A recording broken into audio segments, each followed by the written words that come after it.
ऐसा राजा जिसके हट और पराक्रम के आगे समस्त भारतवर्ष के राजा और सुल्तानों को हार मानना पड़ा, जिसने अपने जीवन में 17 विजय युद्ध लड़े, जिसने खिलजी को भी हराकर कैद कर लिया। आखिर ऐसा क्या हुआ जो इस वीर ने अपना मस्तक काटकर शिवलिंग पर चढ़ा दिया। नमस्कार दोस्तों, मैं आपके साथ आयुषी राजपूत और आप लोग देख रहे हैं राजपूत रघुकुल तिलक।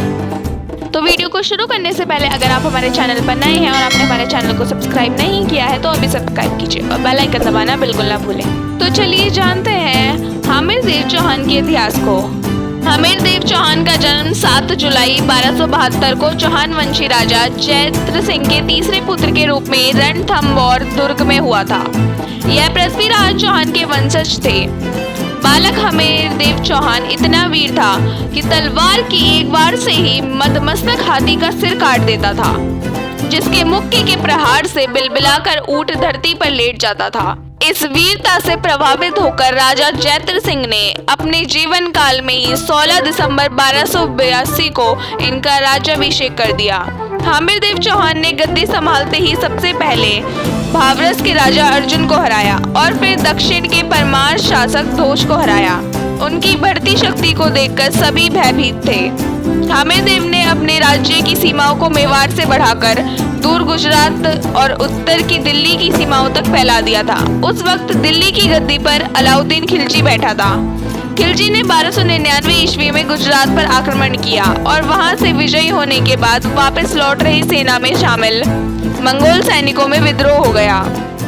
इस विद्रोह के बाद उनका मुख्य मोहम्मद बिन केबरू हामिरदेव चौहान की शरण में चला गया। जब अलाउद्दीन ने हामिरदेव चौहान से उन्हें वापस लौटाने को कहा तो हटी हामिर ने मना कर दिया।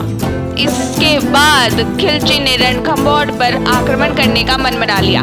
खिलजी ने नुसरत खां, अल्फ खां और अलगू खां के नेतृत्व में एक बड़ी सेना रणथंभौर पर आक्रमण करने हेतु भेजी, पर हामिर की सेनाओं ने तुर्कों को बुरी तरह परास्त किया और तो और उनका सेनापति नुसरत खां भी मारा गया। बची कुछ ही सेना जान बचाकर वहां से भागी। इस हार से अलाउद्दीन खिलजी तिलमिला गया। वह खुद एक विशाल सेना लेकर युद्ध के लिए रणथंभौर आ गया। बहुत भयंकर युद्ध हुआ। इस बार फिर राजपूतों ने भगवा बुलंद किया।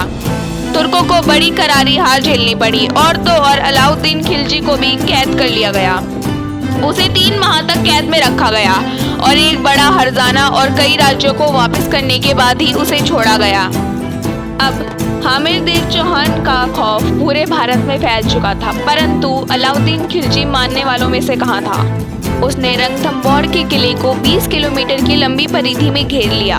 अगले दिन हामिरदेव चौहान ने अपनी पत्नी से स्वयं के रण क्षेत्र में उतरने की बात कही और कहा, यदि मैं युद्ध में विजय हुआ तो भगवा लहराते हुए किले में प्रवेश करूंगा और यदि हरे झंडे दुर्ग की तरफ आते दिखे तो तुम तुरंत जौहर कर लेना।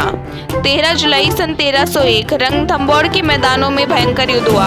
हमीरा ने रणभूमि में अपना रौद्र रूप दिखाया और अलाउद्दीन की सेना को खदेड़ते हुए बनास नदी के पार धकेल दिया। अलाउद्दीन इतनी बुरी तरह से पराजित हुआ कि अपने अस्त्र शस्त्र, हाथी घोड़े, झंडे छोड़कर रणभूमि से भाग निकला। हामिरदेव चौहान की सेनाएं जीत के गुमान में अलाउद्दीन खिलजी की सेनाओं के झंडे को उठाकर लहराते हुए दुर्ग की तरफ निकल पड़ी। हरे झंडे को देख रानी रंगदेवी को लगा कि इस्लामी सेना विजयी हुई और उन्होंने अपनी पुत्री के साथ जल में कूदकर जल जौहर कर लिया।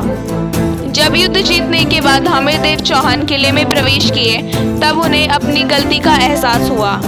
अपनी गलती का पश्चाताप करने के लिए वीर हामिरदेव चौहान ने अपनी तलवार से एक ही झटके में अपने मस्तक को काटकर महादेव को अर्पित कर दिया।